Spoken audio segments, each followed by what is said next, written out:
За яг ер нь татварын багц хуулийг бид татаж авсан.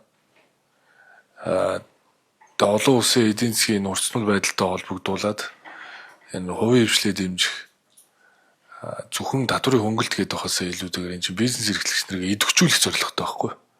Сая татварын дансыг одоо нөгөө битүүмжлэн дансыг нээхэд 10 хоногт 40 гаруй тэрбум төгрөг одоо төлөгднө гэдэг бол бизнест нь төрийн ард түмэндээ итгэживэл бас боломж олддгийн одоо жишээ.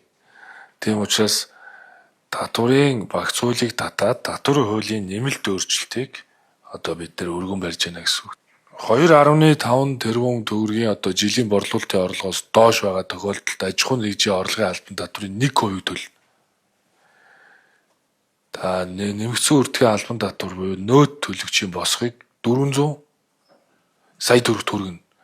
Тэгэхээр 400 сая борлуулалтын орлого нь бага байгаа компани аж ахуйн нэгжүүд нөөц төлөхгүй гэсэн үг шүү дээ.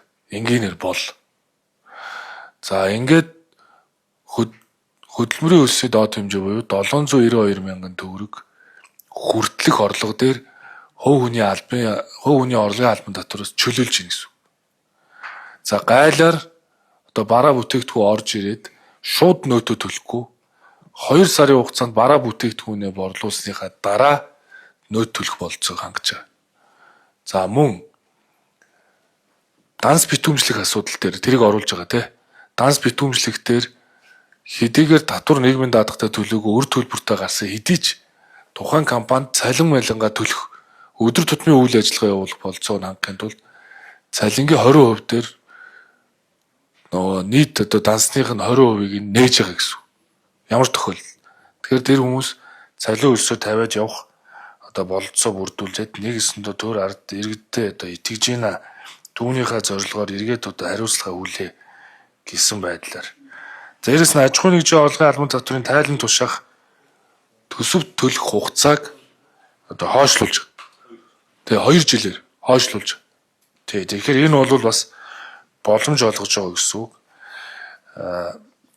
Нөгөө хариуцлагатай татвар төлөгчийг дэмжих урамшуулах зорилгоор татвар төлөгчийн хууль дагам мөрдлөлтийн төвшөнтэй уялдуулж дотоодын болон импортын нөөц төлөх хугацааг 2 сар хүртэлх хугацаа мөн хойшлуулж.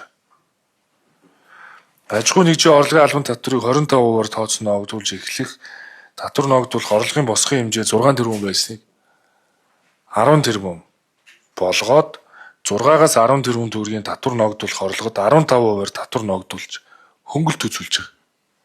Энэ бас том хөнгөлт шүү. За нөгөө татвар төлөгчийн татвар төлөх тайлагнах үйл ажиллагааг хэлбэршүүлэх зорилгоор тайлан тушаах албан татврын төсвөл хугацааг хойшлуулж байгаа гэсэн эдгээр одоо ингээд асуудлуудыг энэ хуулиар шийдэж байна. За ингээд энэ эдгээр хуулийн төслүүдийг улсын их хурлд өргөн мэдүүлгийг дэмжиж байна. Нэмэгдсэн үрдгийн албан татврын хуульд нэмэлт өөрчлөлт оруулах хуулийн төсөл бол уг хуулийн төсөлтэй холбогдуулан боловсруулсан бусад хуулийн төслүүдийг дэмжлээ.